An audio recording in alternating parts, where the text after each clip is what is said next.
القرآن غيرني ونبهني وأحياني، غزت آياته قلبي فهزت كل أركاني، سمت بي في عواليها بصوت خاشع حاني، فأيقظني وأدهشني وأنبني وأبكاني. أعوذ بالله من الشيطان الرجيم. بسم الله الرحمن الرحيم. ادع إلى سبيل ربك بالحكمة والموعظة الحسنة وجادلهم بالتي هي أحسن، إن ربك هو أعلم بمن ضل عن سبيله وهو أعلم بالمهتدين.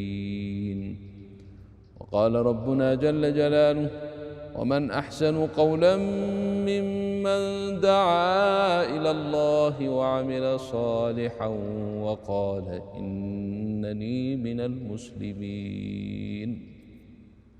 وقال ربنا جل جلاله: وما كنت ترجو أن يلقى إليك الكتاب إلا رحمة من ربك فلا تكونن ظهيرا للكافرين ولا يصدنك عن آيات الله بعد إذ أنزلت إليك وادع إلى ربك ولا تكونن من المشركين.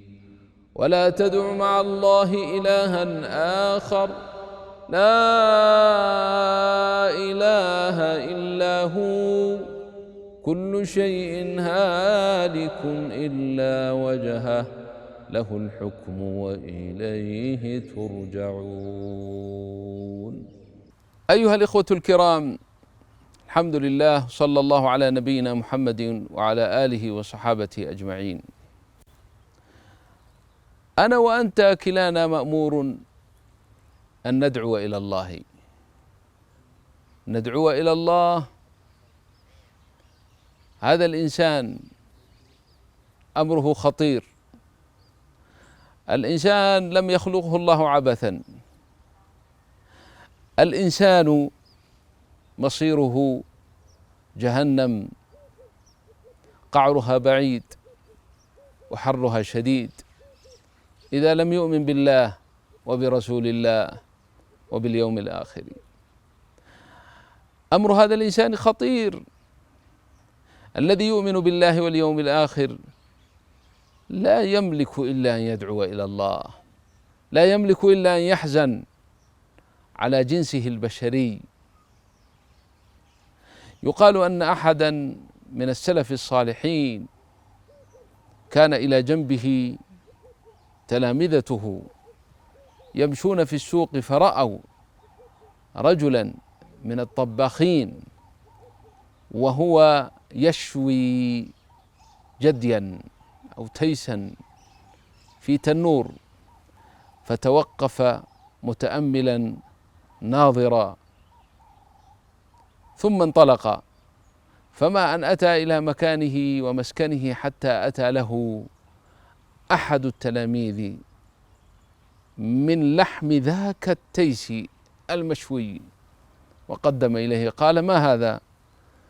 فقال له: يا سيدي، رأيتك تنظر فظننت أنك اشتهيت هذا اللحم. فقال: يا مسكين، ما كان مني هذا التوقف رغبة في أكل هذا اللحم المشوي، وإنما خطر ببالي أمر. قلت في نفسي: كل هذه المخلوقات، كل هذه الأنعام والحيوانات التي نأكل لحمها تدخل النار بعد موتها، لكن الإنسان يدخل النار وهو حي. قال: ذاك الذي أوقفني هذا الموقف الذي رأيت، اذهب بلحمك هذا فكله أنت وأصحابك. ثم استعبر وبكى. الذي يتأمل ويتفكر مصير هذا الإنسان وهو مسلسل بسلاسل يساق إلى جهنم ويرمى بها، لا يملك إلا أن يدعو إلى الله.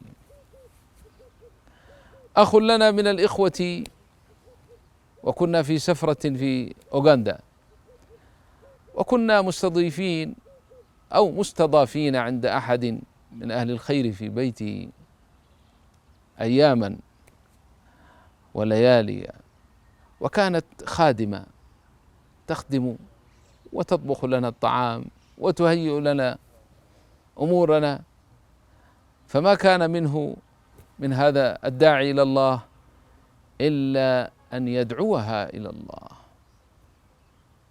وأنطقها بالشهادتين وقال لها: سي أشهد أن لا إله إلا الله وأن محمدا رسول الله. فنطقت.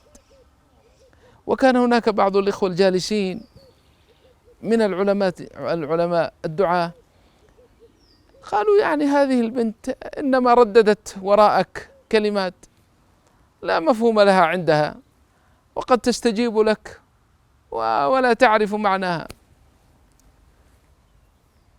ثم انطلقنا وذهبنا وسافرنا ورجعنا. بعد مدة إذا بصاحب البيت يقول لنا: والله ما أن نطقت هذه البنت بالشهادتين حتى أسلمت حقا، بل وتحجبت، بل وبدأت تتعلم دين الله.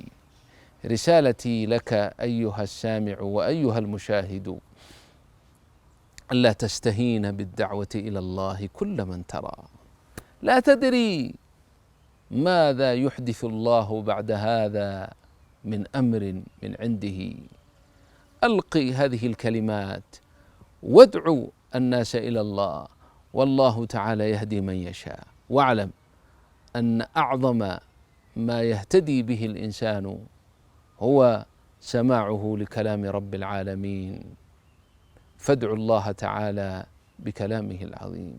أسأل الله تعالى أن يهديني ويهدي من يشاهدني ويهدي الناس أجمعين برحمته وإحسانه وكرمه، وصلى الله على نبينا محمد وعلى آله وصحابته أجمعين، والحمد لله رب العالمين.